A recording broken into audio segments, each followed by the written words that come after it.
Primeiro, eu queria falar bem-vindo a todos. Obrigada. Muito feliz estou vendo os colegas queridos aqui e muito feliz de estar aqui hoje. Bem-vinda, Lígia. Muito obrigada Obrigada. pela participação. Camila, Caru, o pessoal do Fundão também, depois eu vou falar. Todo mundo se disponibilizou a vir aqui. Eu sei que está muito difícil para todo mundo em casa, os empecilhos que a gente sabe do home office, do home tudo. Então, muito obrigada por vocês terem se disponibilizado a vir essa noite para a gente conversar um pouquinho, para a gente falar um pouquinho de forma bem informal sobre uma coisa que a gente ama, que é a radiologia mamária. Tá bom? Então, vamos lá, Lígia. Boa noite. Obrigada. Boa noite, tudo bem? Meu nome é Lígia Magalhães Novaes, eu sou R2 do Hospital Alcides Carneiro, aqui de Petrópolis. As minhas orientadoras para esse trabalho foram a doutora Carolina Catem e a doutora Camila Mota Barros. O nosso relato de caso: GSAS, uma paciente de 11 anos, negra, sexo feminino, brasileira, natural de Petrópolis, estudante. A paciente chegou para a gente com queixa de dor na mama direita. A história da doença atual: a paciente relata que há 6 meses iniciou um quadro de mastalgia na mama direita, intermitente, localizada, sem fator de piora ou melhora, e notou a presença de um nódulo no quadrante superior lateral direito, único, de crescimento rápido e progressivo. Ela nega febre e sinais flogísticos, assim ela foi encaminhada ao serviço especializado de mastologia do nosso hospital. Ao exame, a história patológica pregressa, ela não apresentava antecedentes médicos pessoais e familiares significativos e ela negava quaisquer comorbidades. Ao exame físico, na inspeção, encontra-se uma paciente com mamas bem desenvolvidas pela idade e um notável aumento do volume da mama direita. Já na palpação, era evidente uma massa de grande volume e de consistência firme. Na mama esquerda, não tinha nenhuma lesão aparente, assim como o exame físico geral da mesma era sem anormalidades e sem sinais flogísticos. O exame de ultrassom realizado por nós evidenciou uma mama direita aumentada de volume, onde se destacava uma imagem palpável, nodular, hipoecóica, forma oval, margens circunscritas, sólida heterogênea, sem atenuação acústica, localizada no QSL da mama direita. Os linfonodos axilares estavam de aspecto habitual. Na mama esquerda não havia nenhuma anormalidade e os linfonodos axilares também estavam de aspecto habitual. Categoria 4 do BIRADS. Esse é o exame da paciente realizado por nós aqui no nosso serviço. Nota-se um nódulo hipoecóico, oval, com margem circunscrita, sólido, heterogêneo, não tinha atenuação acústica, localizado no QSL da mama direita, de grandes dimensões. Ele estava medindo 48,5 por 42 por 23,3 milímetros. Aí a parte da discussão, antes de eu mostrar o histopatológico. Isso, não mostra ainda não. Tá. Então, agora podemos ativar o som de quem quiser fazer algum comentário. Então, essa menina não menstruava ainda ou já estava menstruando? Não, ainda não menstruava. Tá, então, é uma menina nova, né, de 11 anos, que aparece com um nódulo palpável, com aspecto, um nódulo circunscrito na mama direita, só que de grande volume, 4,8 centímetros, né? Algum participante quer fazer alguma colocação? O que a gente pensa? Quais são as hipóteses diagnósticas num caso desse, uma menina de 11 anos? A gente pensa primeiro, foi a coisa que eu pensei primeiramente, foi num fibroadenoma gigante, fibroadenoma juvenil, que, né, e fazer diagnóstico diferencial com filode, né? Alguém pensou em alguma outra coisa assim? Provavelmente não deve ser isso, porque se foi trazido para cá, deve ser um caso mais esdrúxulo. Mas alguém pensou em alguma outra hipótese? Assim, vocês podem ativar o som e fazer comentários. Fiquem à vontade.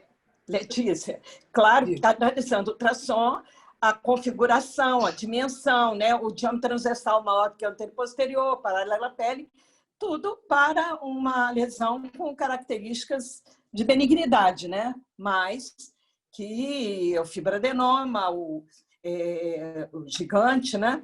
Mas não deve ser, né? Não seria esse o caso, né? Ia botar aí, né?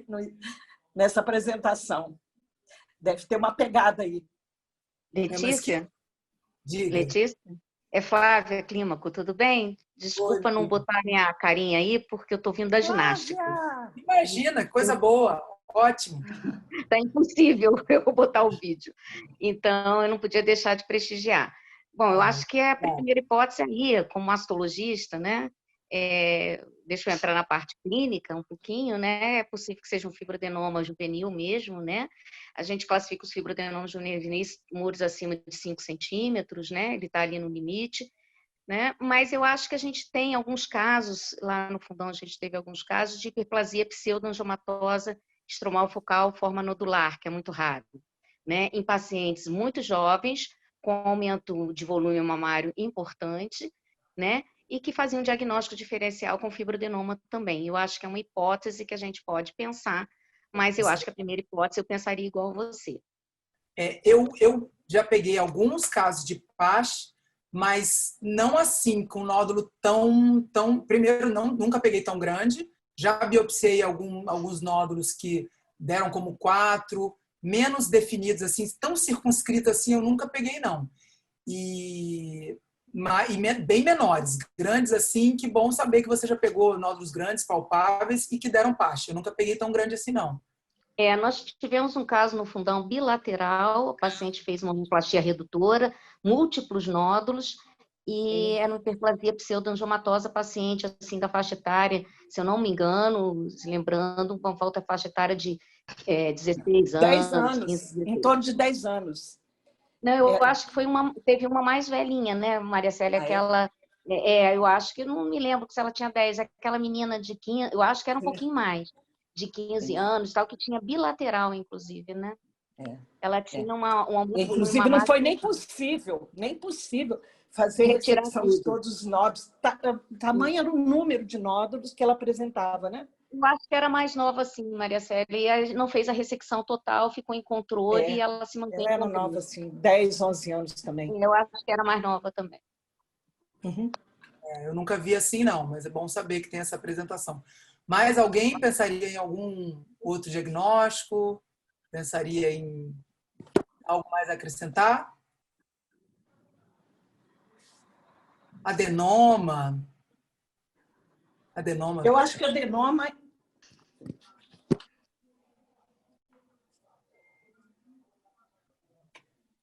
E paramos de te ouvir, Maria Célia. Espera aí, só um minuto. Eu acho que o adenoma em paciente mais velho um pouco, né? Pois é, mas... Eu tenho um caso também lá, mas é de paciente já na faixa dos 30 a 35 anos, tá? E com característica de benignidade, né? Tá? E, bom, poderia ser uma imagem hipoecóica, ovalada, circunscrita, tá? Com características de benignidade, adenoma também, só que a faixa etária acho que é maior. Mais alguém? Doutora Maria Júlia, que está aí, quer fazer algum comentário? Eliette? Tem um monte de gente boa aí, Carla Paiva. Gente boa pra caramba aí, hein? Mais alguém quer fazer? Mariana Nunes? Eu escrevi no chat que acho que PASH é uma boa e é bem mais comum do que o que se imagina.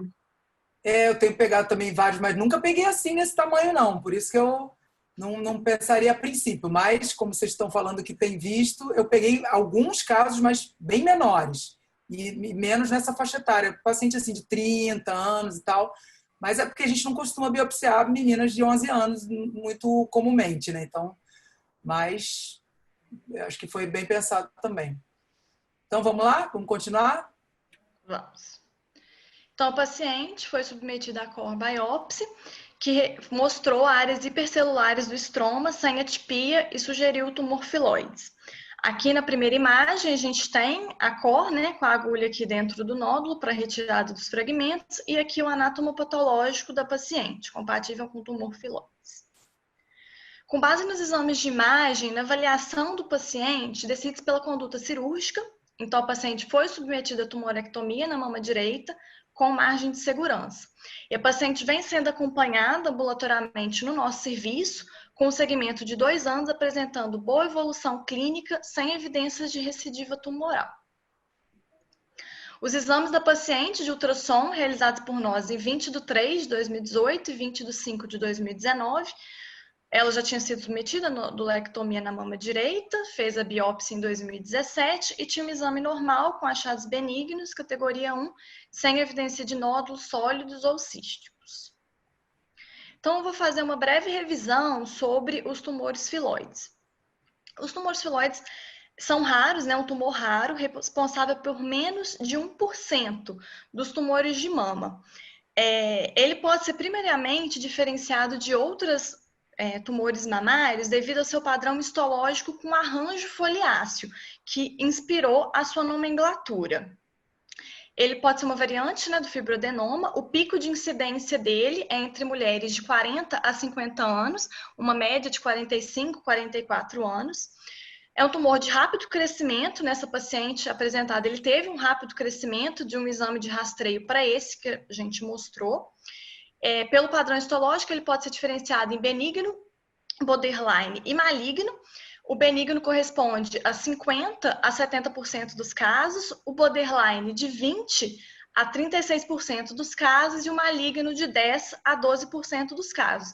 Eles são diferenciados em si pelo número de mitoses no campo de grande aumento. Apesar de muito mais raro que o fibroadenoma, o tumor filoides ele tem que ser pensado. Por quê? Porque ele, especialmente, tem um crescimento local agressivo e ele apresenta uma alta taxa de recorrência local. Ele pode recorrer e metastizar. A taxa de recorrência varia entre de 8% a 10% para o TF benigno, 14% a 20% para o borderline e 29% a 50% para o maligno. O intervalo dessa recorrência loco-regional é de 1 a 3 anos após realizado o diagnóstico.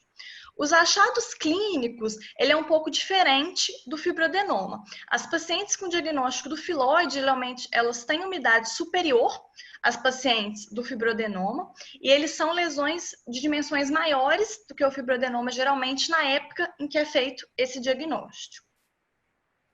Os achados histológicos, como mencionei anteriormente, o tumor filoides ele apresenta um padrão morfológico semelhante ao de uma folha. Isso é decorrente da proliferação exagerada do estroma intracanalicular com grau variável de ductos dilatados. Tumores maiores podem apresentar áreas de hemorragia ou necrose. Segundo a classificação histológica, eles podem ser classificados nessas 3 categorias: benigno, borderline e o maligno.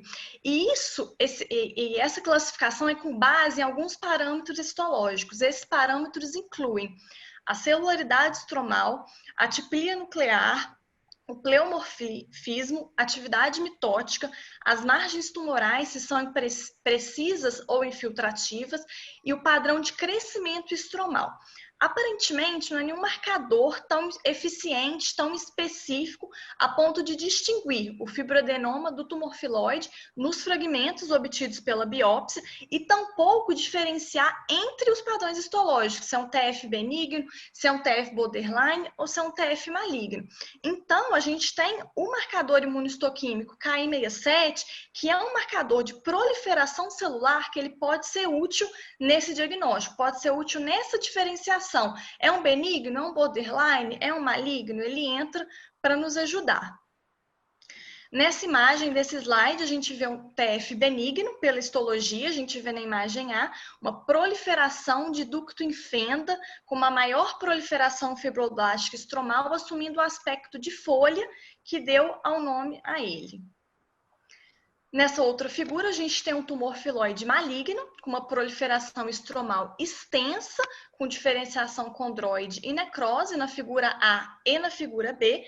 E na figura C, a gente vê uma imunistoquímica, com Ki67 alto, indicando uma alta proliferação celular.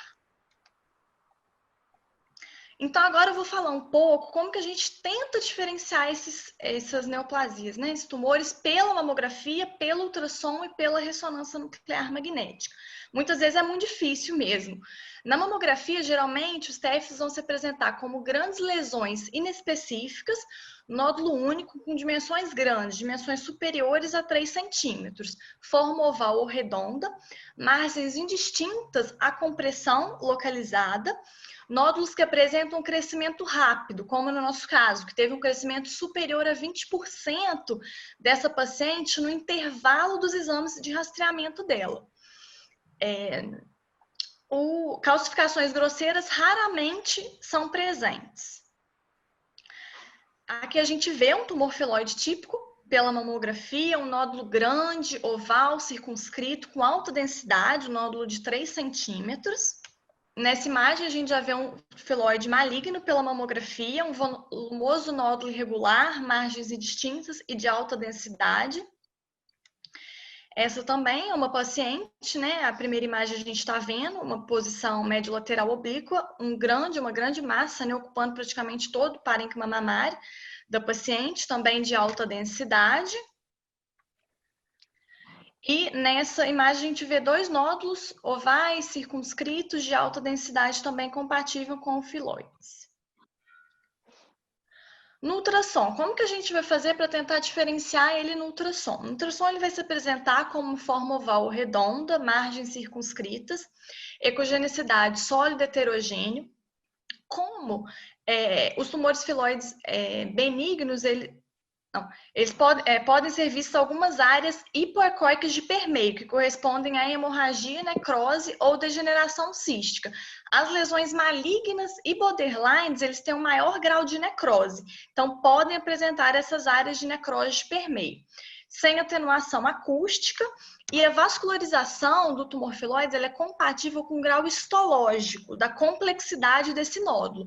Então, os benignos, geralmente, eles vão apresentar uma menor vascularização em relação ao tumor filoide borderline e ao maligno. Ao Doppler, a gente vai ver uma vascularização dentro do tumor com vasos, geralmente, de grande calibre. Que a gente vê uma imagem de ultrassonografia, um grande nódulo, né, na mama. Teve até que juntar as imagens para conseguir pegar ele todo, oval, sólido, hipoecóico. Aqui também a gente ampliou no trapezoide, né, para conseguir ter a dimensão toda da imagem. Aqui a mesma da imagem anterior, com as medidas, né? Ele medindo 3.3 por 3.8 por 3.5, com as mesmas características vistas no exame de ultrassonografia. Aqui é um oval com margens circunscritas e com conteúdo heterogêneo de permeio, que pode ter necrose de permeio. Um tumor filoide benigno, oval, circunscrito e hipoecóico.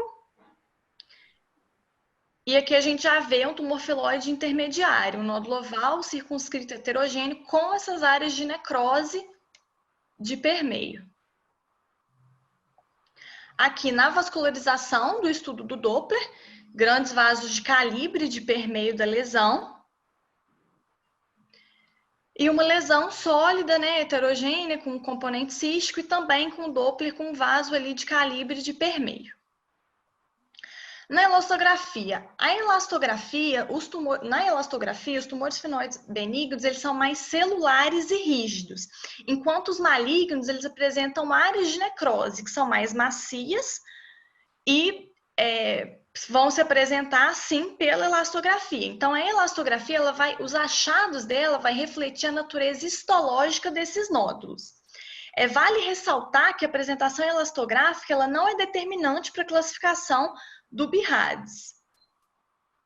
Uma imagem do tumor filoide benigno pela elastografia, um nódulo oval, circunscrito, hipoecóico, com aparência rígida, da forma como esse tipo de nódulo se comporta na elastografia mesmo. E na ressonância, como é que a gente vai ver esses nódulos na ressonância nuclear magnética? Geralmente a gente vai ver lesões ovais, redondas ou massas com margens circunscritas.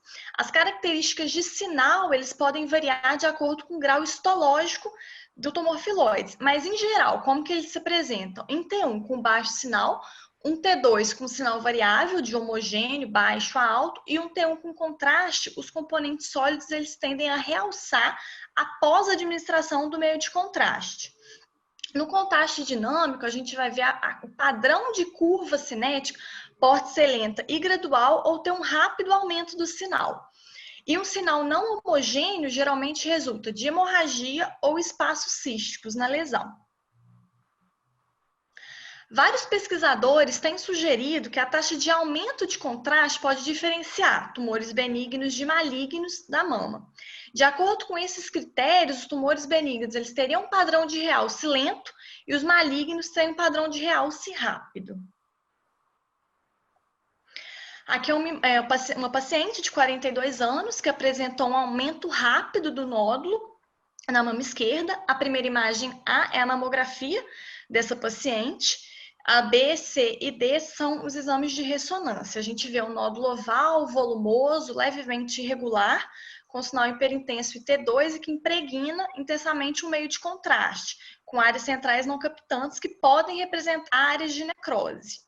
Na figura B, um sagital T2 com supressão da gordura, a C, um sagital T1 e a D, um sagital T1 com contraste e supressão da gordura. Aqui também um nódulo volumoso que ocupa praticamente toda a mama esquerda dessa paciente. Na primeira imagem, a mamografia dessa paciente prévia à ressonância nuclear magnética. Um nódulo lobulado, heterogêneo. Nas demais imagens a gente vê um sinal hiperintenso em T1 e hipo em T2 que sugerem sinais de sangramento, que as setas aqui estão mostrando, além de intensa impregnação não homogênea. Então aqui a gente vê a mamografia, essa imagem é uma imagem de ressonância magnética que se é T1 com gadolina e supressão. Na imagem C, a gente vê um sagital T2 com a supressão da gordura. Na imagem D, um sagital T1 com a supressão. E na imagem E, um sagital T1 com gadolínio, com contraste e a supressão da gordura. Essa outra, uma ressonância também nuclear magnética de uma paciente de 31 anos. A primeira imagem é a mamografia dessa paciente. A seta está indicando onde estava o nódulo dela.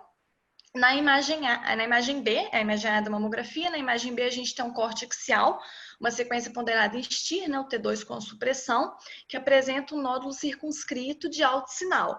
E na imagem C, a gente tem a primeira imagem, a gente tem um corte sagital na sequência ponderada em T1 com supressão, antes e após a injeção do contraste venoso, onde a gente evidencia um nódulo circunscrito com realce homogêneo pelo meio de contraste. Aqui é antes, aqui é após a gente injetar o contraste venoso. E aqui é um tumor filoide maligno pela ressonância, esse nódulo volumoso, irregular, com realce heterogêneo ao contraste. Então, de diagnóstico diferencial, a gente tem que pensar em algumas neoplasias fibroepiteliais, né? O diagnóstico diferencial é feito com outras lesões fibroepiteliais, que o filoide ele é classificado como uma lesão fibroepitelial. Pensar em fibroadenoma, do adenoma tubular, em mastopatia fibroadenomatoide. Vale ressaltar que o aspecto de imagem desses nódulos é muito semelhante entre si. Então, a gente não consegue, isso inviabiliza a diferenciação apenas por métodos de imagem. Então, na prática, radiologicamente, a maioria das lesões dos fibroadenomas. A punção aspirativa por agulha fina ela é imprecisa e mesmo em biópsia, ela tem uma sensibilidade moderada devido à heterogeneidade desse tumor, podendo causar uma amostragem inadequada, principalmente em lesões grandes, lesões maiores do que 4 centímetros. Então, quais são as considerações finais? Take home message, né? O que a gente tem que levar para casa dessa apresentação? Que os tumores filoides, eles são patologias raras, especialmente em crianças e adolescentes, como no caso apresentado, uma criança de 11 anos, e o seu tratamento ele é predominantemente cirúrgico, né? O padrão ouro seria a retirada desse nódulo. Então, os profissionais de saúde que lidam com adolescentes, que lidam com crianças, devem estar atentos para o diagnóstico precoce dessa patologia mamária, evitando maiores traumas cirúrgicos e psicológicos para esses pacientes. As referências bibliográficas usadas na apresentação foram essas. Obrigada. A gente não pode bater palma, né? Está presencial, mas Sinta-se muito aplaudida, Lígia. Excelente. Obrigada. Todo mundo gostou, aproveitou. É importante a gente lembrar dessas coisas. Eu pensei, quando eu olhei a imagem, eu pensei mais em fibroadenoma, mas você viu que eu falei, fibroadenoma e filóides, né? Porque realmente, quando a gente vê um nódulo muito grande, não importa tanto a faixa etária. A gente sabe que tem uma faixa etária preferencial, mas hoje, a gente que tem bastante experiência com mama, e eu sei que todos os colegas aqui têm muita experiência com mama, a gente tem pegado as patologias em diversas faixas etárias, porque a gente acaba drenando muita coisa e a gente vê que a gente está pegando câncer de mama em mulher jovem. Eu peguei semana passada uma menina de 28. E o câncer em homem já não é mais naquele vovozinho também. Eu peguei semana passada um homem de 46 anos com câncer de mama. E as doenças também benignas e malignas, a gente nem sempre pega naquela faixa etária do livro. Então, quando a gente pega um nódulo de crescimento muito rápido, o filóides ele tem que estar na nossa cabeça sempre. E esse caso aí era mais desafiador por conta, primeiro, uma criança.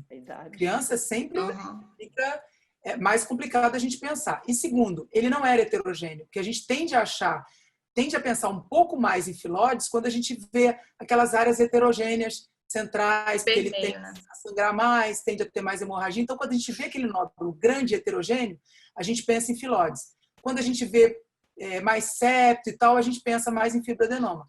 Mas a gente sabe que eles têm muita sobreposição de características, né? E quando tem crescimento lento, pensa em um e pensa em outro. E teve um comentário da Luana, que falou categoria 4 pelo tamanho. Posso Luana, responder? Claro. Oi, gente, tudo bem? Boa noite a todos. Quero agradecer, Letícia, a oportunidade de participar com vocês dessa sessão tão maravilhosa. Parabéns aí pelo empenho em estar sempre à frente aí da radiologia mamária e trazendo tanto conhecimento para todos. Então, quero parabenizar também a nossa residente, a Lígia, parabéns, a aula foi excelente, estamos muito contentes com você. Então, essa perguntinha que apareceu, né, em relação que se foi categoria 4, por causa do tamanho da lesão, é todo um conjunto, né, gente? A gente sabe que a gente também tem que levar um pouco em consideração a história clínica da paciente, né? Uma paciente de 11... Quem fez o exame fui eu. Uma paciente de 11 anos, né, com uma massa na mama, uma deformidade na mama, né, um nódulo de crescimento rápido, apesar das características de provável benignidade, né, que a gente vê que era um nódulo circunscrito, oval, sólido, né, enfim, com características de provável benignidade, eu não poderia deixar de fazer uma biópsia numa criança, né, numa menina de 11 anos, com um tumor de quase 5 centímetros de crescimento em 6 meses. Então, o B4 foi, sim, relacionado tanto à morfologia da lesão, quanto com a história clínica dela. Letícia, posso eu aqui de mastologista falar um pouquinho? Claro, por favor. Eu acho que a gente tem aí patologistas também na sala, que eu estou vendo. E assim, eu acho que tem algumas questões que eu coloco aqui. Quem está falando? A gente só se apresenta, por favor. Flávia, desculpa, você falou patologista, achei que fosse uma patologista, desculpa. Não, uma homônimo. Um homônimo. Aí eu queria falar o seguinte, porque essa questão do diagnóstico histológico, por isso que eu estou falando que tem outros patologistas que podem opinar, essas lesões fibroepiteliais, nós temos uma grande dificuldade de diagnóstico. Então, assim, quando a gente fala de um fibroadenoma, isso aí ser um tumor filoide, se a gente for dar para talvez outro patologista, vai dizer que isso é um fibroadenoma hipercelular. Né? Porque a gente tem a característica do tumor filoide benigno, ele tem um padrão intracalamicular semelhante a um fibroadenoma. A questão toda é a celularidade estromal. Então, assim, realmente, se dar como isso ser um tumor filoide benigno, a gente pode tratar como tal, com margem de 1 centímetro, e no fibroadenoma a gente não precisaria da margem. Agora, eu dizer que isso aí, com certeza, é um fibroadenoma, é um tumor filoide benigno, eu tenho minhas grandes dúvidas em termos da faixa etária. Eu acho que ele pode ser um fibroadenoma mais celular, né? e que confunde num diagnóstico diferencial com tumor filoide benigno. Então, a gente tem patologistas aí que podiam dizer.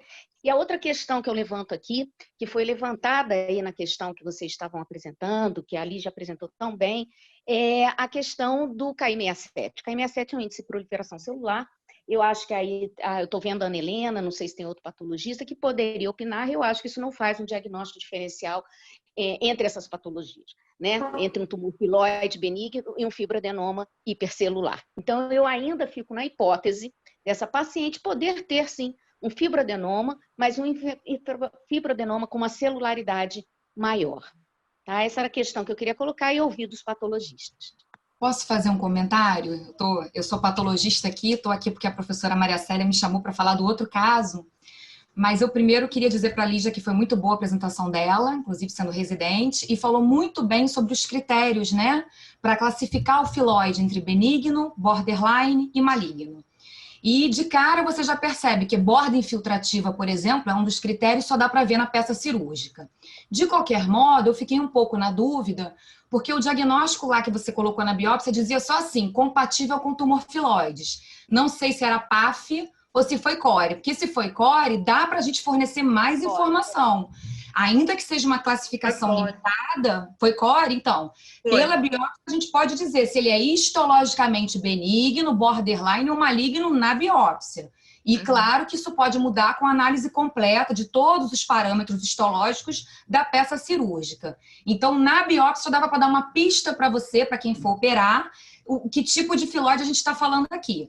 A dúvida da Flávia é muito pertinente, porque especialmente na core, um fibroadenoma celular pode ficar meio limítrofe com um filoide benigno. E às vezes eu mesmo já dei diagnóstico na core de neoplasia fibroepitelial de baixo grau. E vamos esperar a peça cirúrgica para classificar corretamente.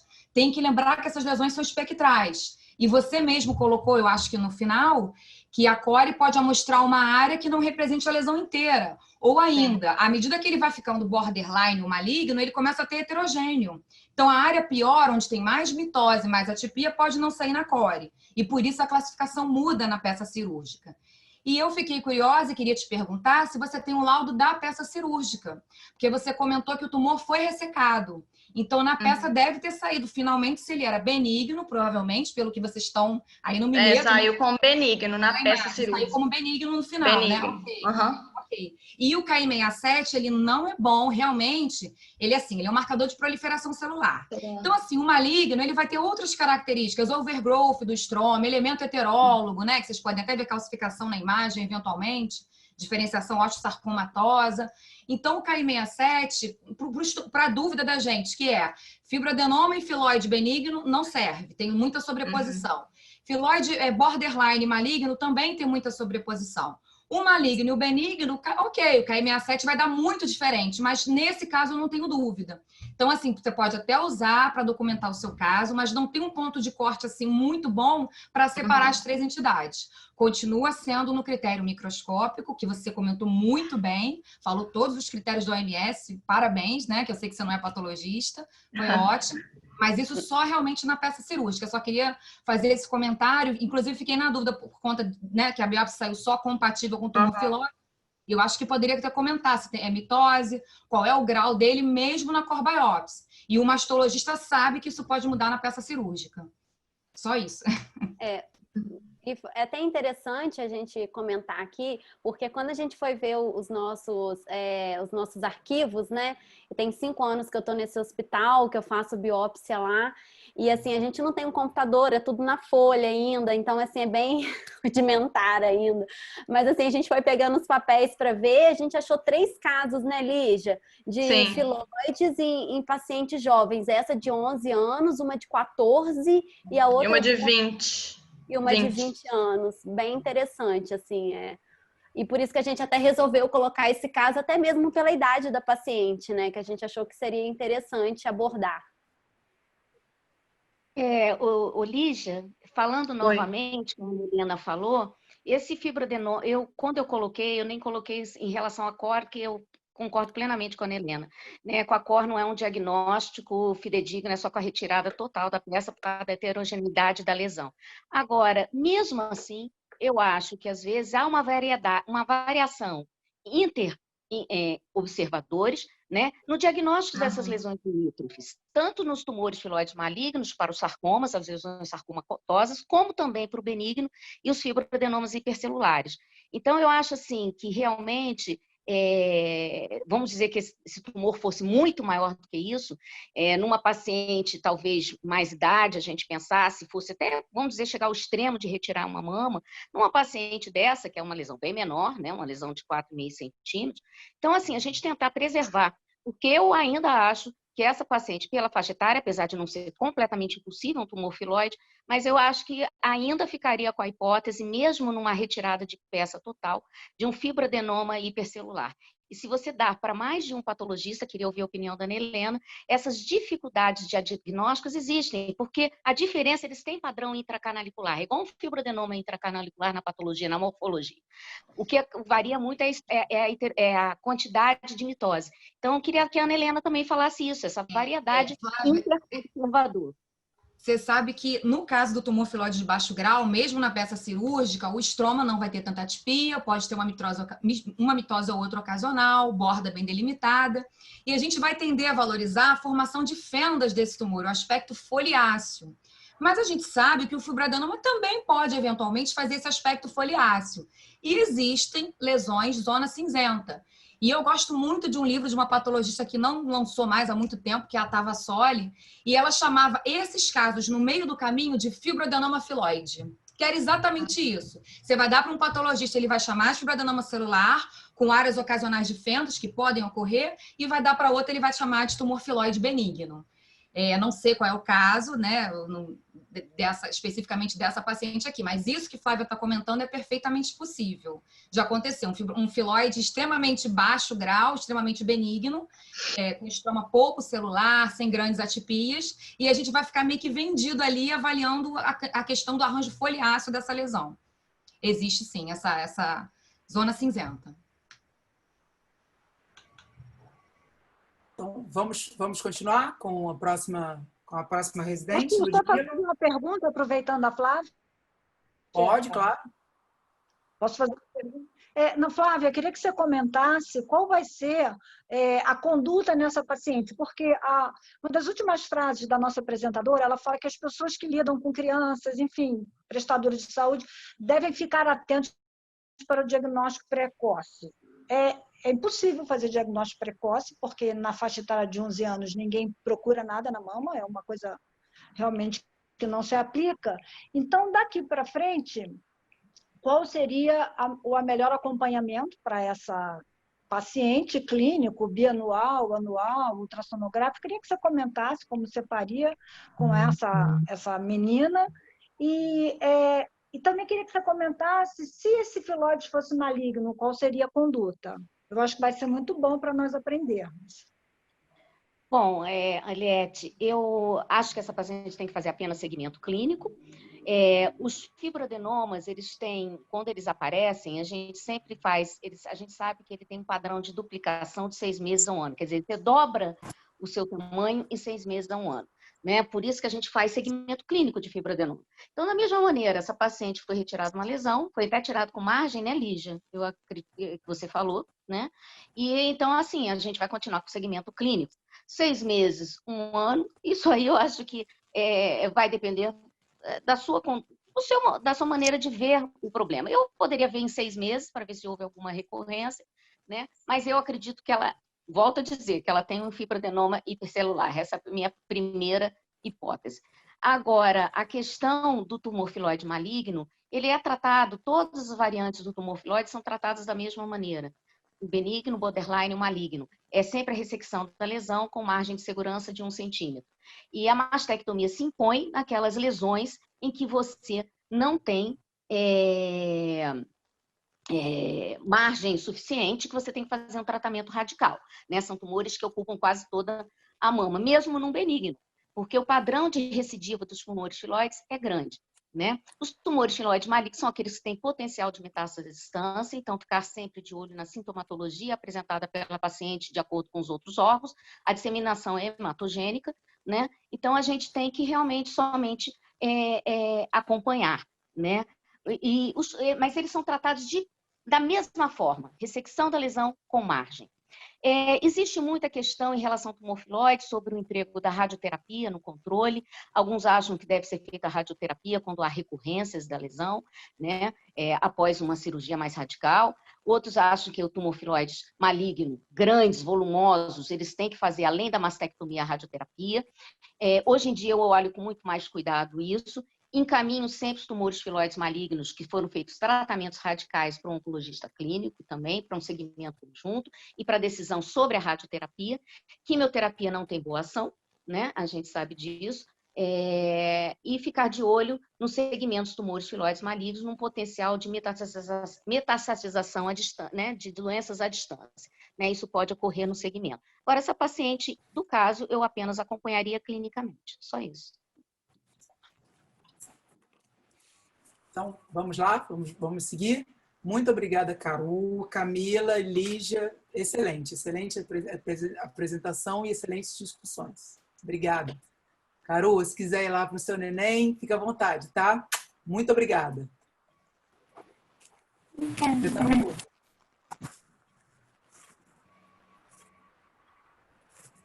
Vamos lá, Ludmila. Agora vai ser a apresentação da residente do Fundão. Oi. Como meu computador está com problema, a Jéssica ela vai colocar para apresentar para mim, ela vai passando os slides para mim, eu vou apresentando. Tá ótimo. Supervisão vai ser da Maria Célia. Isso, a Maria Célia foi minha professora orientadora, eu sou Ludmila R1 do Fundão, e a Maria Célia foi minha professora orientadora. Peraí, Ludmila, Flávia Saez, Carmen Lúcia, Flávia Saez, isso. Ana também. Clara, tá? Carmen Lúcia não, Calu, né, por favor. Calu. Calu. Isso, a Calu, a Ana Flávia, a Ana Clara e a Flávia Saez. Flávia Saez. Estão todas aí, queridas. Obrigada, não vi que elas estão aqui. Pode passar. Pode aumentar, né? Você consegue aumentar? Jéssica, você consegue aumentar? Isso.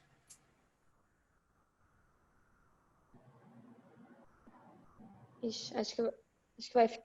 Nesse maisinho aí, não vai não, Jéssica? No mais. Não, mais. Isso. Tá melhor? Melhorou. Não, para mim aqui tá pequeno. Mas tudo bem.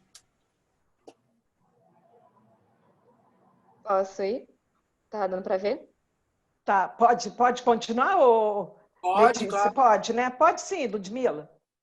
Então, a nossa paciente é uma paciente feminina de 47 anos, ela é portadora de diabetes mellitus tipo 2 e tinha um macroprolactinoma, que veio com uma tumoração bilateral dolorosa na mama com evolução de 3 meses.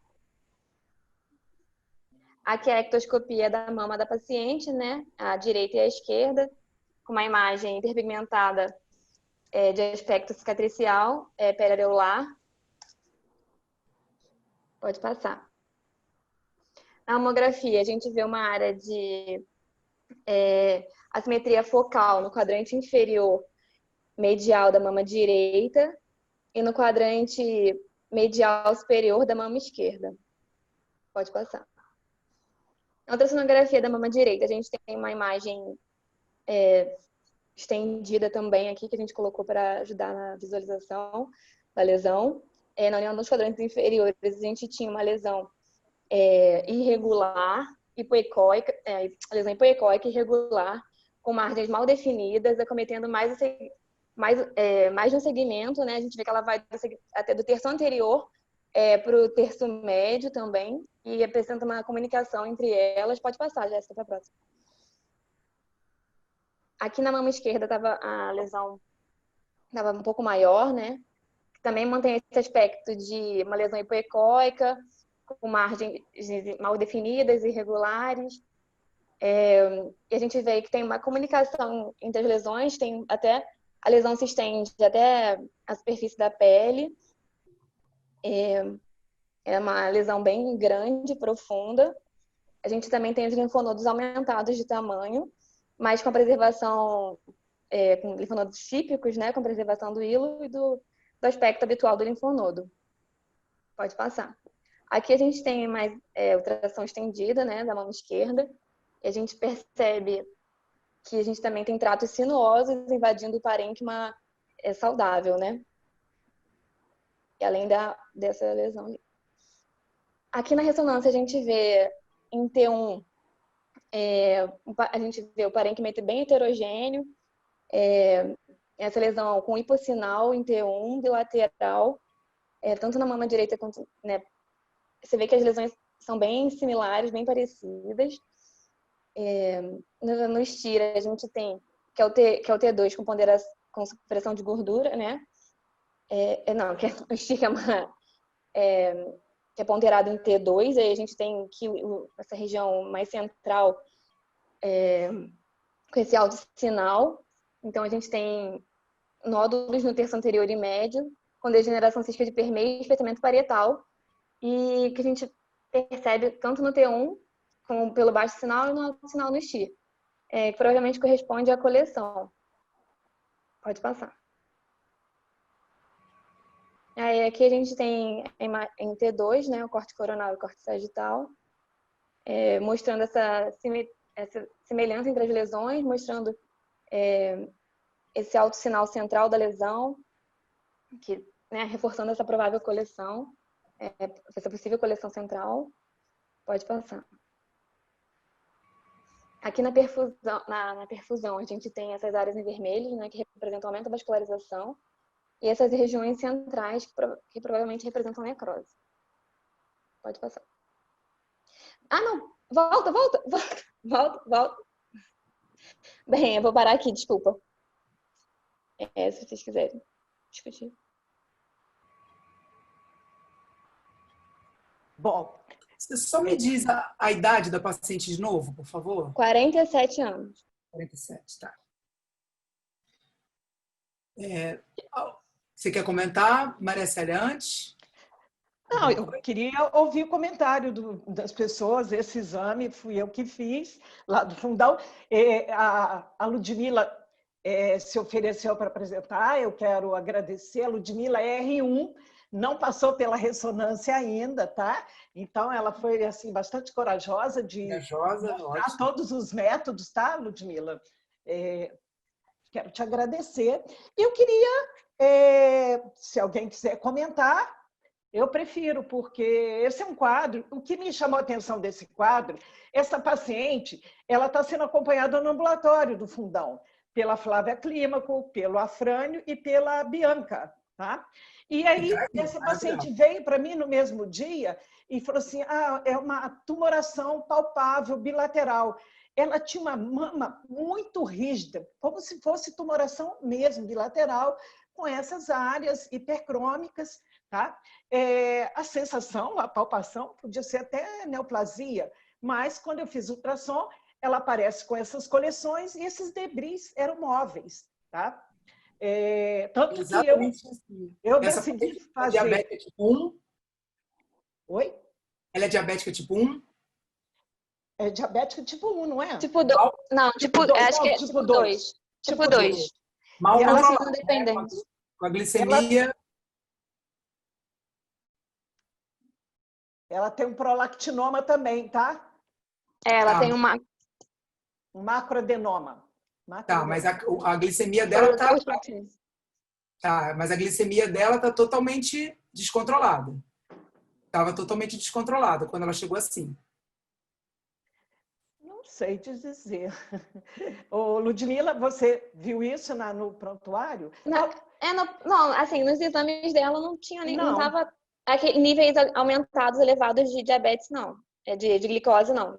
Porque quando eu vejo uma mama assim, né, a gente pensa numa doença inflamatória sistêmica, né? O que eu pensei quando eu vi assim, uma paciente de 47 anos com diabetes, eu penso num diabetes mal controlado, porque ela tem um aspecto muito parecido com um carcinoma inflamatório, só que é muito difícil você ver um carcinoma inflamatório bilateral desse jeito, com essas coleções e tal. Então, você vê espessamento de pele, coleção, aquele aspecto de várias coleçõezinhas, uma interligada na outra, e assim, bilateral. Então, isso provavelmente é uma doença sistêmica, é uma doença inflamatória. Então, isso uma paciente diabética, para mim, provavelmente essa paciente deve ter chegado com uma glicemia mal controlada de longa duração. Essa paciente deve ser uma diabética grave, mal controlada, e isso me parece uma mastopatia diabética, e essa paciente provavelmente não estava controlada, a glicemia dela não estava controlada. Essa seria a minha primeira hipótese, dada essa história que vocês contaram aí. Aí depois eu pensaria, é fumante, aí começaria as outras coisas, é fumante, aí tem a mastite granulomatosa, mas é difícil abrir o quadro assim, porque é alteração da pele, e é difícil abrir um quadro bilateral, assim, muito simétrico. A mastite granulomatosa geralmente abre quadro de um lado, é um quadro mais arrastado, crônico. Você falou 3 meses, né? E ela...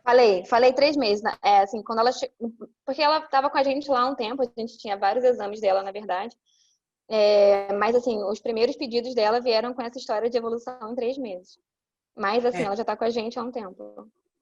A primeira hipótese para mim, bem primeira, é mastopatia diabética por um diabetes muito mal controlado de longa data, para dar uma doença tão extensa assim, e já com espessamento de pele, já com alteração cutânea. Essa seria a minha primeira hipótese. E faz a corebiópsia e o diagnóstico sai, e controlaria, a primeira ação é controlar a glicemia dela, né? Porque isso aí já diminui muito a inflamação aí, melhora muito. Mas vamos ouvir todo mundo. Eu, na verdade, Letícia, meu sinal caiu aqui, entrei aqui agora no iPhone, mas vamos lá. Na verdade, eu fiz uma punção e coletei material dessas áreas mais liquefeitas, mandei para microbiologia para estudar tuberculose, para estudar outros germes, e fiz a corebiópsia das 2 mamas dessa paciente, entendeu? Sim. Alguém quer fazer mais algum comentário antes de dar o diagnóstico final? A Flávia Lima, com a Bianca, acho que conhecem esse caso. Posso fazer o comentário? Mas, assim, eu nem estou me lembrando exatamente desse caso, que a gente pega muito mastite crônica, né? Então, assim, saber exatamente, Maria Célia, desse caso, eu sinceramente não estou me recordando, são muitas. Eu acho que sim, que a primeira hipótese é mastite crônica, né? Então, mastite crônica, você vai ter vários diagnósticos, né? Você tem sarcoidose, você tem milhões de coisas. Como essa paciente diabética, bem disse a Letícia, a gente tem que pensar no diabetes descompensado. Mas a mastopatia diabética, ela geralmente ocorre num quadro clínico de mastite crônica quando você tem altíssimos níveis de glicemia, de descompensação, entendeu? Acima de 300, não são glicemias baixinhas, não, fora do padrão. Aí está um pouquinho alta a glicose, isso é uma mastopatia diabética. Geralmente ela se dá em descompensações importantes. Mas é um diagnóstico a ser pensado nessa paciente. Outro diagnóstico que a gente tem que pensar sempre, e eu acho que no meio que a gente vive, é a tuberculose, porque a tuberculose ela prepondera nos seus diagnósticos, ela é muito frequente, e principalmente aqui no Rio de Janeiro, nas favelas. Então, essa paciente realmente ela pode ter uma mastite tuberculose. E a terceira questão também que a gente tem visto com cada vez mais frequência, apesar de ser um diagnóstico que a gente lê em literatura, que é raro, que é a mastite granulomatosa idiopática, é uma questão a ser considerada. Agora, é um diagnóstico de exclusão, a mastite granulomatosa. É raro nos livros, né? É raro nos livros. É um diagnóstico de exclusão. Então, assim, mastite granulomatosa, eu vou te falar. Mas ela é um diagnóstico de exclusão. E cada vez a gente tem visto mais, não sei se é porque a gente trabalha em hospitais de referência e acaba vendo muito paciente com mama e acaba tendo uma distorção da realidade. Mas realmente a gente tem visto cada vez mais a mastite crônica granulomatosa. É um diagnóstico de exclusão e a gente tem que ter muito cuidado em excluir as outras causas, porque você, por exemplo, fazer corticoide em alta dose, como você faz para a mastite crônica granulomatosa, você pode estar em frente a uma paciente com tuberculose. E você fazer uma imunossupressão numa paciente dessa, essa doença pode evoluir sistemicamente, né? A tuberculose pode se transformar sistêmica, né? Mas eu pensaria nessas 3 hipóteses. E outra coisa que a gente tem que ver é a história clínica. Se ela tem partos recentes, né? Geralmente está associada à mastite granulomatósica crônica idiopática, ela está relacionada a pacientes que tiveram partos até 5 anos de parto, né, de uma gestação documentada. Há relatos querendo associar com diabetes, com prolactina aumentada, mas isso não tem fundamento ainda, não é registrado. Então, acha-se que é uma base autoimune, a mastite crônica granulomatósica. Então, acho que a gente tem que aí passar por um diagnóstico, nem sempre é fácil. Muitas vezes a gente não chega a diagnóstico de conclusão numa mastite crônica. Quando eu pego uma paciente dessa, eu falo muita paciência e falo, inclusive, a realidade. Nem sempre chegamos a um diagnóstico e o tratamento é um tratamento empírico, quer seja com corticoide em alta dose, pensando numa mastite crônica, granulomatosa crônica idiopática, ou até mesmo na tuberculose, que às vezes não fecha, né? Não fecha. Então, assim, a gente tem que, realmente é um tratamento difícil e é um diagnóstico difícil. Bem, a nossa paciente, ela não tem, respondendo algumas perguntas que foram colocadas, né? A nossa paciente, ela não tem filhos, a gente também pesquisou isso. E, a princípio, que eu me lembro, os níveis delas de glicose também não eram tão altos, não. Ela é diabetes tipo 2 e não insulina dependente. Bem, do que eu me lembro. Antes de dar o diagnóstico final, eu botei aqui alguns diagnósticos diferenciais e ia falar um pouquinho sobre eles. E depois eu ia falar sobre... Posso fazer assim? Claro, pode. Pode passar. Pode passar? Então, o diagnóstico diferencial que a gente tem, né? Benignos, todos esses que vocês falaram.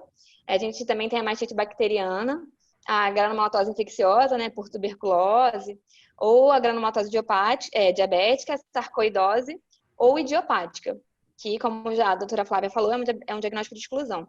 E maligno, a gente tem carcinoma inflamatório da mama, né? Pode passar. De achado comum a todas elas que eu li na literatura que eu encontrei, é que a gente pode ter nódulo palpável, eritema regional, edema, pele em casca de laranja, dor local, úlcera, cicatriz, fístula.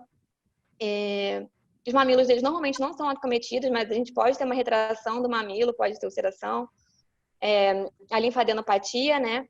Que algumas vezes pode trazer uma sensação de lesão maligna, quando a gente pode aumentar a nossa preocupação. Na mamografia, ela normalmente vai se revelar como uma assimetria focal ou regional, espessamento do trabeculado, acometimento multifocal. E o interessante também é que em mamas muito densas, a mamografia ela pode ser normal, ela pode não evidenciar nenhum achado, no caso dessas mastites, né? A mama acometida também, ela pode parecer maior do que a contralateral. Pode passar. Na ultrassonografia, né, as lesões são bem parecidas com a nossa, com essa lesão de ecogenicidade heterogênea, com predomínio de predominantemente hipoecóica, com margem irregular ou indistinta, com trato sinuoso invadindo o parênquima normal. Eu achei que o nosso caso, assim, ele ilustra de forma bem bonita esses achados. Bem, além disso, a gente também pode ter uma distorção arquitetural, edema do parênquima, coleções fluidas, espessamento da pele e a linfodenopatia, né? Mas aí, no caso de lesões malignas, a gente vai ter uns linfonodos atípicos, com perda do hilo, com perda do formato habitual. E nas doenças benignas, a gente vai ter preservação da arquitetura. E, enquanto a característica acústica, a gente pode ter tanto sombra como reforço acústico posterior nesses diagnósticos diferenciais possíveis. Pode passar. Bem, na ressonância magnética, a gente vai ter também lesão heterogênea, mal definida, e o padrão de realce, ele pode ser, pós-contraste, ele pode ser tanto o washout, o platô, como um padrão progressivo, né? Tanto para as lesões benignas quanto para as lesões malignas. Bem, o realce periférico com aumento do sinal, também pode ter um realce periférico com aumento do sinal em T2, caracterizando os microabscessos. E em doenças avançadas, a gente pode ter grandes coleções fluidas, entremeadas ao parênquima e tratos sinuosos que estendem até a superfície da pele, né? Como a nossa paciente também evidencia de forma bem interessante. E a ressonância magnética é interessante também, que ela vai ser usada nos pacientes com doença avançada normalmente, agressiva ou refratária, e ela é útil para a gente avaliar a progressão ou regressão ou documentar a doença. Pode passar. Bem, mas, como foi falado, a diferenciação vai ser basicamente pela avaliação histopatológica e cultura. E no caso da nossa paciente, pode passar. A gente foi feita uma corebiópsia e parte... Ludmila, vê se acho que a Ana Helena tem o material para mostrar. Ana Helena? Ana Helena? Oi, é só liberar aqui o compartilhamento de tela para mim, por favor? Pode. Você entra agora de uma vez? Posso Sim. liberar? Tá, então aguarda um pouquinho, Ludmila. Tá bom.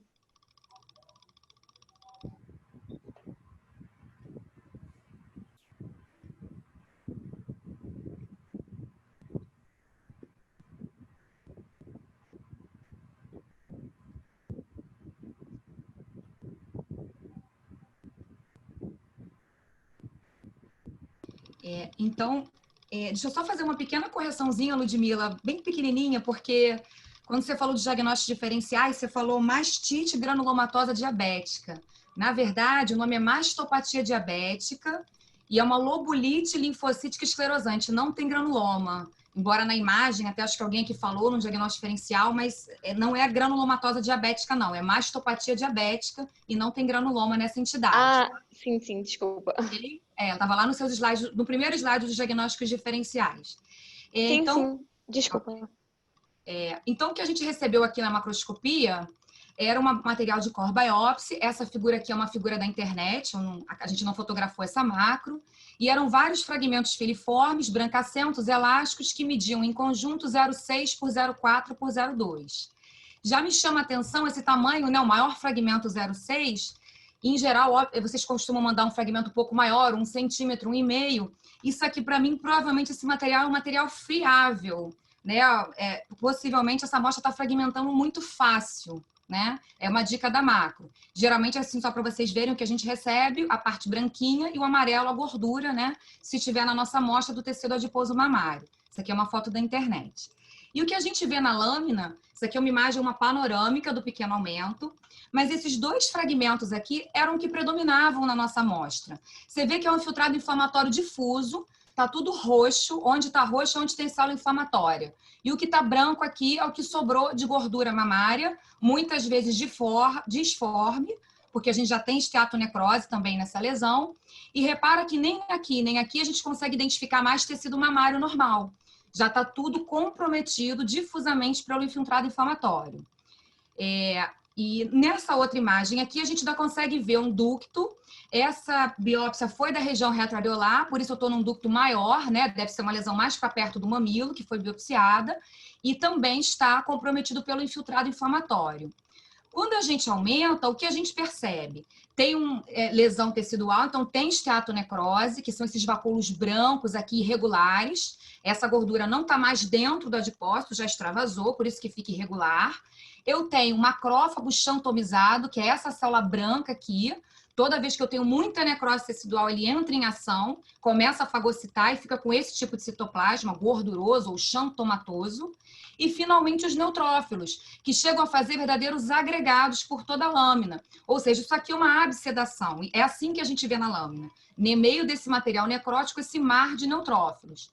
E eu chamo a atenção porque o que a gente vê de vez em quando, tinha umas 3 nesse caso, é essa célula gigante aqui, que é uma célula gigante multinucleada do tipo corpo estranho. Por quê? Todo esse material que extravasa, seja de necrose celular, seja do tecido adiposo necrosado, vai funcionar como um corpo estranho para o nosso organismo e vai dar esse tipo de resposta. Mas repara que isso aqui não é uma mastite granulomatosa, não. Isso é uma reação gigantocitária focal, simplesmente porque eu estou no meio de um tecido muito necrótico, tá? Então, o que a gente tem? Eu acabei dando um laudo descritivo, tecido mamário com infiltrado inflamatório misto, com áreas de absedação, esteatonecrose, com a reação gigantocitária que eu mostrei. Eu cheguei a fazer colorações especiais por preciosismo. Eu fiz prata e PAS para procurar fungos e o Nissen para micobactéria, porque não tem granuloma, só tem indicação de fazer quando a gente vê um granuloma. E eu não coloquei aqui, mas também o GRAM não mostrou nenhuma bactéria. Diante desse quadro, e com aquela informação clínica de que eram coleções e que poderiam coalescer, isso aqui é compatível com o abscesso mamário. E, finalmente, não tem neoplasia neste material, que eu acho que era sempre um diagnóstico diferencial, né? A questão do carcinoma inflamatório da mama. Acho que agora eu volto a palavra para a Ludmila e queria só agradecer a professora Maria Célia, que me fez o convite. Eu gosto muito de trabalhar com toda a equipe, ela é uma pessoa muito especial, foi minha professora, inclusive. Muito obrigada pelo convite para participar. Nossa, você é uma... Está em todas. Posso contar com você sempre. Obrigada. Okay, eu também quero contar com você sempre, hein? Nossa, mal acostumado. Espetáculo. É a patologia para chamar de minha. Para chamar de nossa. Nossa, é claro. Tá? Jéssica, coloca de volta a minha apresentação, por favor.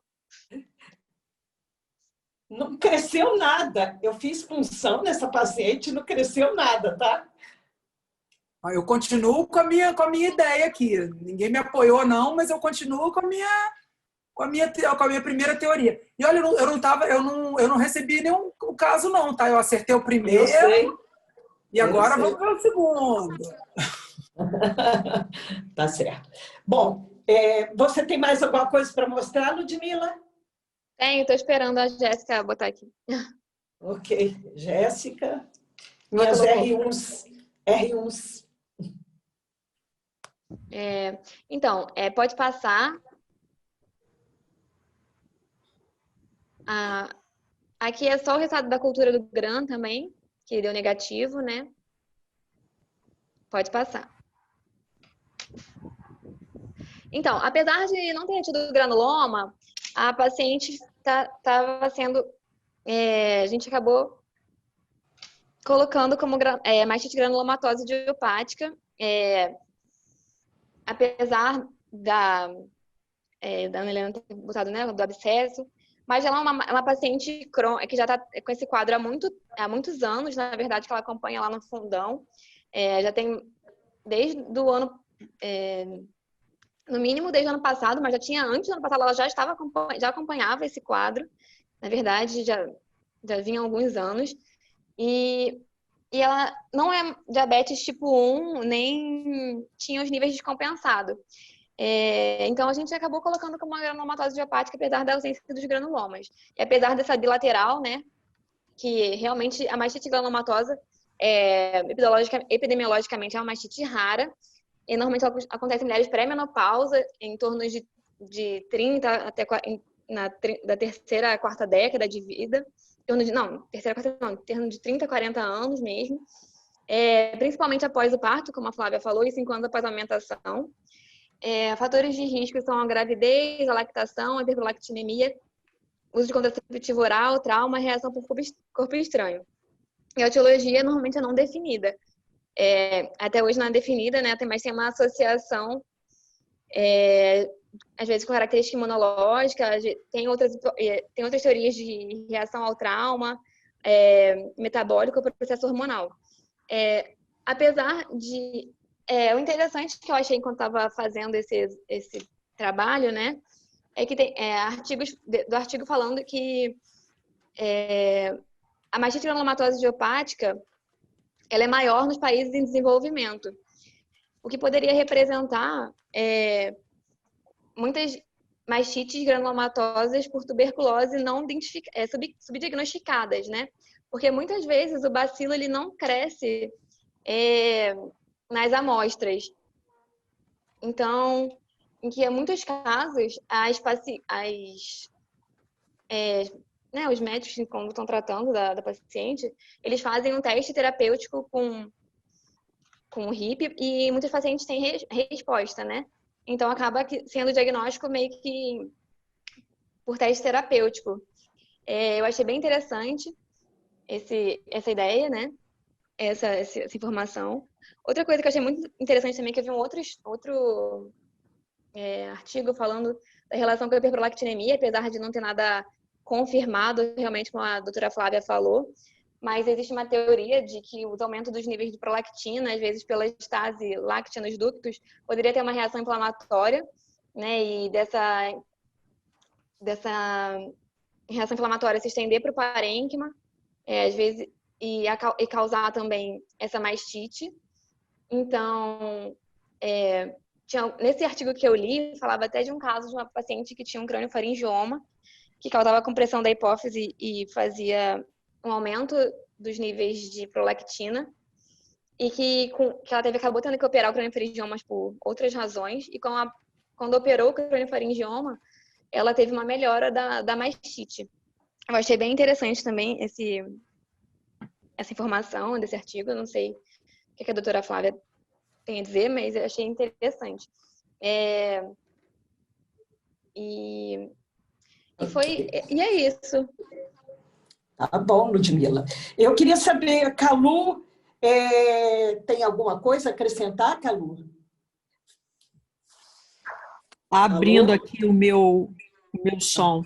Boa noite para todo mundo. Primeiro, parabéns, Ludmila, ficou excelente. A gente já tinha acompanhado você fazendo e realmente foi uma ótima, maravilhosa surpresa, tá? Eu achei que já foi explorado bastante, muito bem, os aspectos todos dessas várias mastites, né? E uma coisa que eu queria perguntar, Flávia, é isso, que nesse caso, ou a Ana Helena também, e muito obrigada, Ana Helena. A Bianca, mastologista lá do Fundão, também está aí. Conhece o caso. É que no caso em que o diagnóstico realmente ficou histopatológico como abscesso, a gente pode clinicamente achar que que poderia ser uma mastite granulomatosa, apesar de não ter sido encontrado granuloma. Eu queria que você falasse um pouco mais sobre isso. Posso só falar rapidinho? Do ponto de vista histopatológico, a mastite granulomatosa idiopática ou lobular, a gente teria que ver uma amostra um pouquinho mais lá para dentro do parênquima. Repara que o único ducto que eu peguei foi lá de cima e essa é uma biópsia da região retroareolar. Nada impede que um processo inflamatório de tal magnitude, com tamanha necrose, gerou um abscesso mamário. E o que foi biopsiado é uma parede, é um abscesso mamário. Isso é uma hipótese, né? Isso não deu para avaliar, porque eu não tenho mais profundidade, porque essa lesão é uma lesão do lóbulo mamário. Porém, ainda assim, ela pode ter a mastite inespecífica e a cultura, eu estava até lendo, pode ser negativa em até 50%. E nessa paciente que não é relacionada à lactação, geralmente é por anaeróbio. E bactérias mistas, enfim, não sei, Flávia tem mais experiência, talvez possa comentar. Mas assim, eu só queria deixar essa noção de que o abscesso, na verdade, é o auge de um processo inflamatório com neutrófilo agudo, com muita necrose, que faz aquela coleção. E é isso que foi biopsiado. E aí essa correlação com os outros aspectos clínicos, talvez Flávia possa comentar como que ela trataria essa paciente, por exemplo. Eu esqueci de falar. Na verdade, essa paciente ela está sendo tratada já, e ela vem sendo tratada com corticoide terapia, né? E o que está valendo também é que hoje em dia se usa muito menos cirurgia, né? A doutora Flávia pode depois complementar, porque os graus de recidiva depois são muito grandes quando você costuma operar, você costuma ter recidiva no caso da mastite granulomatose idiopática, que hoje em dia tem sido preferido um tratamento mais conservador. E em alguns casos, como essa lesão, que são muito extensas, né? Você costuma fazer o tratamento com corticoide. E era o caso da nossa paciente, que ela vem sendo tratada com corticoide. A lesão na direita dela estava bem melhor. Eu queria saber se ela estava fazendo antibiótico em algum momento, quando ela fez a biópsia. E outra coisa, se saiu muito sangue, Maria Célia, quando você fez a biópsia, saiu muito sangue? Porque a mastite granulomatosa costuma sangue, ainda mais nessa extensão. Ela estava em vigência de antibiótico, ela com frequência toma antibiótico. Eu já fiz exame dela depois desse momento, regrediu um pouco, tá? Mas o parênquima dela tem uma alteração arquitetural toda grande, extensa, a mama esquerda muito maior que a mama direita. Esse comportamento é um comportamento bem típico da mastite granulomatose. É uma paciente que vem com vários ciclos de antibiótico, sem melhora, já tem alteração de pele. Eu tenho visto mastite granulomatose em todas as idades. Essa história de 5 anos depois da amamentação, eu já peguei uma paciente de 70 anos, eu já peguei paciente de 60 anos, com um nódulo único, que às vezes aparece até no início. Eu vou te falar, todas as vezes que eu erro, que eu falo assim, isso é câncer, vem mastite granulomatosa. Porque, inicialmente, ela se manifesta muitas vezes como um nódulo único e irregular e muito hipoecóico. Quando vem várias coleções, assim, alteração de pele é mole. É mais fácil, né? Quando vem de dor, esse aspecto assim, fistuloso e cheio de alteração de pele, você olha e fala, isso deve ser mastite. Agora, quando vem com a paciente de mais idade, indolor e com um nódulo único, e ainda não aconteceu, ainda não, você fala assim, isso deve ser câncer. Aí faz a biópsia, sangra um pouco mais, aí, e vem, você dá um nódulo categoria 4C e vem mastite granulomatosa. É uma surpresa feliz, né? Porque é muito melhor um diagnóstico de mastite granulomatosa do que de câncer. Agora, eu acho que vale a pena, de repente, repetir a biópsia, porque, de repente... Isso que eu estava pensando. Eu acho, Letícia, essa coisa de repetir biópsia, o diagnóstico clínico se impõe, né? O diagnóstico clínico é difícil. Então, quando a gente está frente a uma mastite crônica ou uma mastite, que nós também temos que pensar em mastites agudas, arrastadas e maltratadas, que muitas vezes o que a gente vê também é coisas que a gente pensa que são crônicas e são mastites agudas ou subagudas, vamos dizer assim, que vão se arrastando por maltratamento. Uma mastite que a gente releva, deixa para lá, por exemplo, é mastite por Marsa. Marsa resistente de comunidade e que vai tratar com Bactrim durante períodos prolongados e que às vezes a gente também faz uma prova terapêutica. A questão é que os processos inflamatórios da mama, eles são realmente muito difíceis, às vezes mais difíceis que câncer. Eu acho que às vezes o mastologista está muito preocupado com câncer e não está preocupado em algumas doenças benignas que fazem diagnóstico diferencial e que são de difícil diagnóstico, de você fechar o diagnóstico. É o caso das mastites crônicas.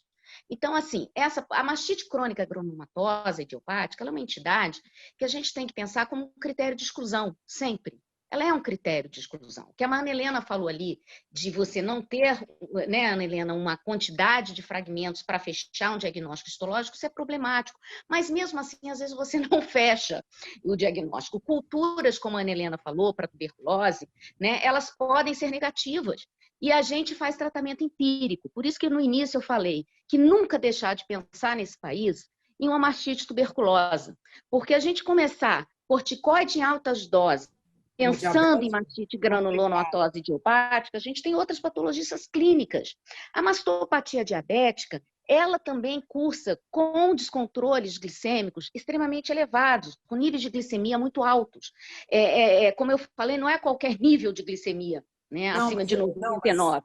São altíssimos. Eu não tinha esse dado, mas outra coisa que eu estou falando é o seguinte, você começar corticoide em altas doses para uma paciente diabética já, também, eu recebo muita paciente... As questões são essas. Nós temos pacientes que a gente está tratando com acompanhamento clínico apenas. A gente tem clínica geral lá. Então, nós estamos com 2 pacientes usando corticoide e que estão fazendo descontrole de pressão e descontrole da glicemia. E essas pacientes, elas não podem ser deixadas sem um controle clínico associado. E, às vezes, a gente vai ter que retroceder no tratamento do corticoide. É assim, é muito difícil o tratamento. Por isso que o clínico, ele tem que ser honesto com a sua paciente. Ele tem que falar que o diagnóstico é difícil para ele e para o mundo inteiro. Né? Verdade. Porque, na verdade, o diagnóstico é difícil, o tratamento é difícil, é arrastado. E isso causa na paciente uma sensação que nós não estamos sabendo o que estamos tratando. Às vezes eu até brinco com a paciente, eu não sei mesmo ainda. Então, eu não saber é exatamente o desconhecimento sobre as mastites crônicas. Elas são inúmeras. E os diagnósticos são feitos muito por exclusão. Por exemplo, a tuberculose, a gente vê a forma, quando a gente pega uma mama cheia de fístula, a gente fala é tuberculose.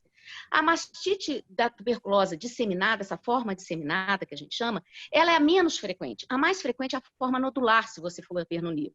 A forma que forma nódulo único, como a diabética, e forma uma fistulização. Mas com o tempo, provavelmente, a gente não trata inicialmente como uma mastite tuberculose, essas pacientes vão progredindo seu quadro clínico. e vão acabar tendo uma mastite com múltiplas fístulas, como que a gente geralmente vê. Ah, isso é tuberculose. Não, isso não é tuberculose. Pode ser qualquer mastite. Então, na verdade, o que a gente tem que saber é que o diagnóstico é difícil, o diagnóstico histológico da anemia é difícil, ele pode não fechar com culturas, não fechar do ponto de vista da morfologia, da parte histopatológica mesmo, e a gente tem que fazer um tratamento empírico, ponto final. E isso não é porque a gente não procurou fazer mais, ou procurou biopsiar mais. É que esse diagnóstico não vai chegar. Ele não vai chegar eu fazendo mais biópsias. Eu tenho que realmente tomar algumas atitudes clínicas para tratamento. Nem o diagnóstico radiológico fecha nenhuma dessas mastites. Então, assim, é muito complicado o tratamento, né? Só posso dizer que a mastite granulomatosa é um diagnóstico de exclusão, né? O PPD é necessário você pedir, apesar que a gente tem PPD, a gente tem que ver se as pacientes são imunossuprimidas. Por exemplo, diabética tem um PPD negativo. Será que isso é diagnóstico? Quer dizer, não, ela não tem tuberculose, teve contato? Não sei. Entendeu? Então, assim, a clínica é preponderante na sua conduta frente a uma mastite crônica. É isso que eu posso dizer. Nem a radiologia, nem às vezes a histopatologia, ela vai me ajudar, a gente vai trocar ideia com a Ana Helena, o que você acha, tal, mas às vezes eu vou ter que tomar uma atitude clínica de decisão de tratamento. Né? Então, aqui no nosso meio, Flávia, você sempre começa com um teste terapêutico de tuberculose, né? Olha, o Calu, era uma coisa que eu sempre fazia de início e acompanhava com a pneumo. Eu fiz muito isso. Hoje em dia, a gente vê os quadros clínicos, né? Assim, essas mastites endurecidas, esse quadro clínico que ela falou, parecendo um carcinoma, eu não vejo tanto na tuberculose. Tem uma forma da mastite tuberculosa que é chamada esclerosante, que ela é um verdadeiro tumor. Era um tumor com fibrótico.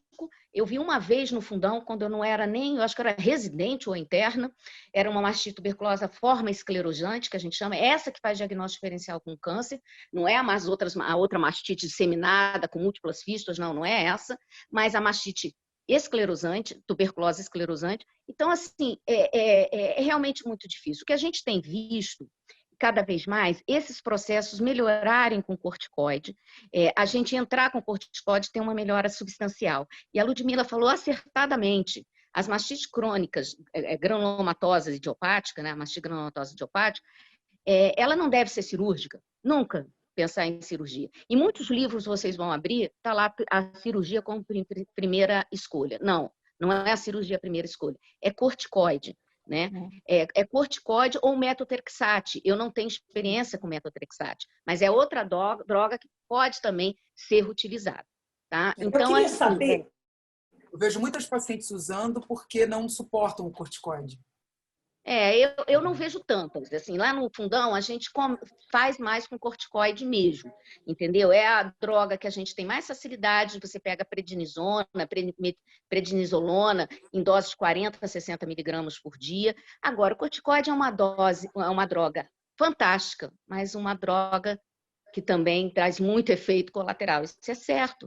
Então, a gente tem pacientes que estão com descompensação, como a Letícia falou, aí da glicemia, estão entrando na emergência hipertensas. Então, a gente tem que tomar muito cuidado. Então, eu outro dia levei para a Nathalie, que é clínica lá, uma paciente que eu estou preocupada. Com essa pandemia, houve uma redução do atendimento à clínica médica.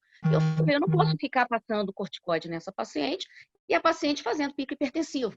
Então, eu suspendi. Eu falei, querida, você tem essa mastite há 5, 6 meses, 7 meses. Não vai ser 1 mês, 2 meses de pandemia que vai ficar pior. Vamos ver, porque eu não posso te deixar solta para ir em qualquer emergência médica. Essa paciente pode ter um problema seríssimo e eu estou passando uma droga que dá muito efeito colateral. Então, o acompanhamento clínico é importante. Eu antigamente, eu, às vezes, falava com o endócrino. Não adianta, eles não estão acostumados com essa doença. Às vezes, um reumato, ele está muito mais acostumado com a droga e com a manipulação da droga em conjunto com a gente, ou a clínica médica, do que um endocrinologista. Então, o acompanhamento multidisciplinar, vamos dizer assim, ele é importante. A gente tem que ter outras pessoas junto com a gente. Mas é um diagnóstico difícil, e não é porque a gente não chega ao diagnóstico, não chega mesmo. E a gente faz por exclusão. Eu tenho chegado muito a esse diagnóstico. Eu tenho feito muita biópsia e tem vindo bastante. E alguns erros, assim, quando eu penso em câncer, todas as vezes que eu erro, vem mastite granulomatosa, assim. As poucas vezes a Vera Lobo me liga e fala: Letícia, você botou Birrates 4C, mas é mastite, tá? Eu falei: nossa, mas era um nódulo irregular espiculado. Mas é mastite. E aí... Mas eu acho que aí a Ana Helena pode falar para a gente, Letícia, porque o diagnóstico histológico de uma mastite granulomatosa é formar granulomas, sem necrose, sem caseificação central. Nem sempre você vê isso, inclusive, num fragmento de tuberculose. Então, o diagnóstico histológico, um patologista chegar para você, tem certeza que é uma mastite crônica granulomatosa? Não é pelo quadro inteiro, clínico e tudo, associado, entendeu? Porque realmente o diagnóstico histológico nem sempre vai fechar, ele vai ajudar. Mas o que eu estou querendo dizer é que é um complexo isso aí. É a parte clínica com a parte de biópsia, e a gente não achar que vai fazer a biópsia. E por que você não acha? Você tem uma paciente com mastite tuberculose, você faz tratamento empírico, ela melhora e você não teve diagnóstico nem de cultura, nem histológico. E como que ela melhorou? Era a tuberculose. Então, os tratamentos muitas vezes são empíricos. Então, a gente achar que a patologia ela vai ser suprema e vai me dar o diagnóstico, isso não é uma verdade.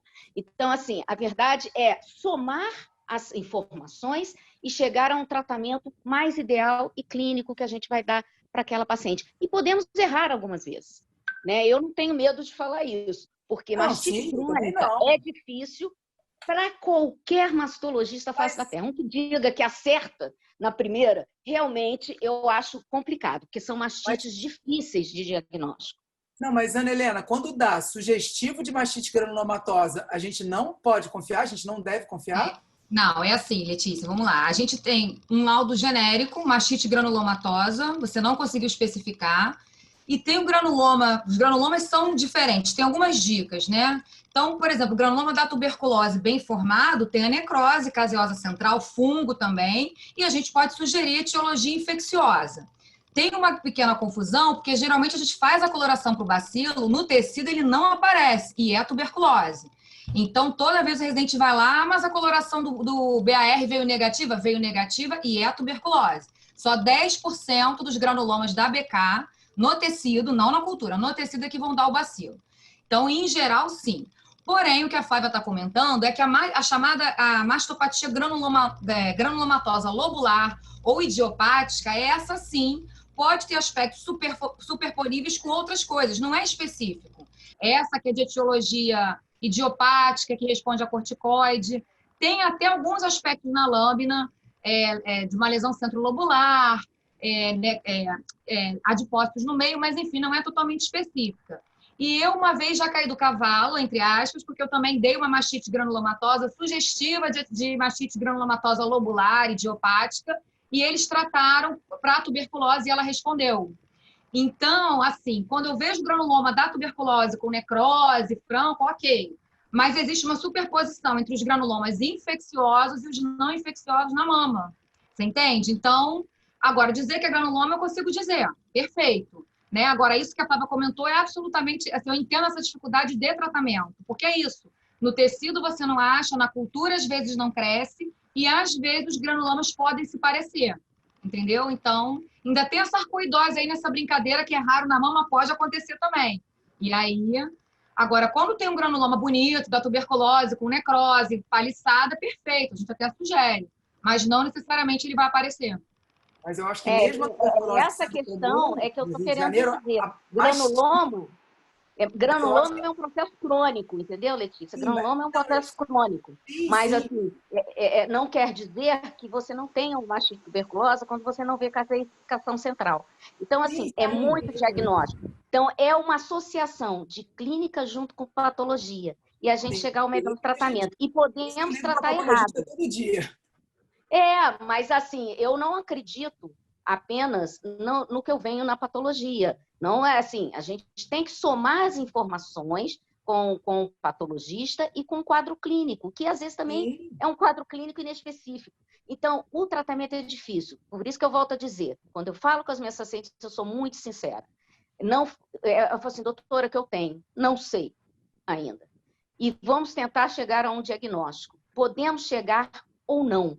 Você tem que ter paciência. Mastite crônica, a paciente tem que ter paciência para ser tratada, porque senão, realmente, a gente pode incorrer em erros, inclusive em fazer tratamentos, isso que eu estou falando, com corticoide, numa paciente com uma mastite com tuberculose mamária, e a gente aí realmente disseminar uma doença, ou uma doença que não está somente na mama, mas uma doença sistêmica. Então, a gente tem que ter muito cuidado e dizer para a paciente a dificuldade que nós vamos ter no manejo dela. Isso é mais, assim, que eu digo, honesto e com a paciente e nos dá uma tranquilidade que ela chega junto e que ela espera o seu tratamento também. Então, isso da gente chegar para a paciente e a gente conversar da dificuldade diagnóstica, eu acho extremamente importante numa mastite crônica. E pensar, ainda digo, pensar naquelas mastites maltratadas, agudas, que ficaram se arrastando com o uso de medicações com antibióticos que foram errados, né? Eu sempre penso, já peguei Marza de comunidade, que é resistente, né? E tem que usar Bactrim. Então, a gente tem muita coisa por aí. E é um diagnóstico, mastite é um inferno para o mastologista, né? Talvez o câncer é muito mais fácil. O câncer, que realmente a gente tem uma visão radiológica, um diagnóstico, é muito mais fácil do que um diagnóstico de mastite.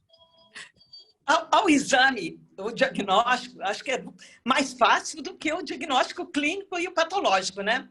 Porque o aspecto na ultrassonografia é bastante sugestivo, né? Também concordo. Nesse caso aí, foi bem sugestivo de um processo inflamatório mamário, né? Mas que não tinha dúvida, né? O tratamento e o diagnóstico patológico é mais difícil. Bom, essa paciente, só para complementar em relação ao caso, ela fez uso de Bactrim por um tempo, né? Não me lembro se foi antes da biópsia ou pós a biópsia, acredito que tenha sido antes, mas ela fez Bactrim por um tempo, acho que justamente pensando nessa questão aí do Camarza, que eu tenho visto também muitas pacientes com mastites agudas, arrastadas, de difícil tratamento, e que no final, na cultura, vem um Camarza aí, resistente à clindamicina, resistente, e que só o Bactrim realmente é sensível. Eu concordo com a Flávia, mastite crônica realmente é um diagnóstico muito difícil. Na minha clínica também eu tenho visto bastante diagnóstico de mastite granulomatosa, apesar de ser algo em livro raro, né? Nesse caso dessa paciente com diabetes é um pouco mais complicado ainda esse manejo com o corticoide. Eu não sei se realmente ela entra nessa questão que a Flávia falou, que tem 2 pacientes lá no HU realmente que estão com dificuldade de tratamento justamente por um aumento do corticoide, vem junto um descontrole glicêmico aí importante e que a gente tem que ficar manejando, diminuindo o corticoide, aumentando a chance de recidiva da mastite para tentar controlar o quadro da diabetes. Então, é realmente complicado. Ok. Então, mais alguém tem alguma observação? Acho que já estamos passando um pouquinho da hora, vamos encerrar. Eu quero agradecer a presença aí de todo mundo, né? Foi ótimo, da patologista, das minhas colegas radiologistas, Flávia Saez, Calu, Ana Clara, Ludmila, obrigada. E aí o outro caso também, foi muito bacana, da Caru. Parabéns, Caru, parabéns. Tá. Ótimo, gente. Regina. Obrigada, Regina e Milena. Obrigada, Regina e Milena. Conte sempre com a gente. Estamos aqui. Falou. Beijo. Tchau, obrigada. Tchau. Boa noite a todos. Então. Ana Helena, sempre venha, tá? Muito boa a sua participação. Obrigada pelo convite. Adorei a sessão de vocês. Muito boa, muito bem preparada, muita gente, muito bacana. Muito obrigada. Está sempre convidada, né, gente? Obrigada. Até a próxima. Um beijo. Tchau. Beijo, até a próxima. Tchau. Boa noite.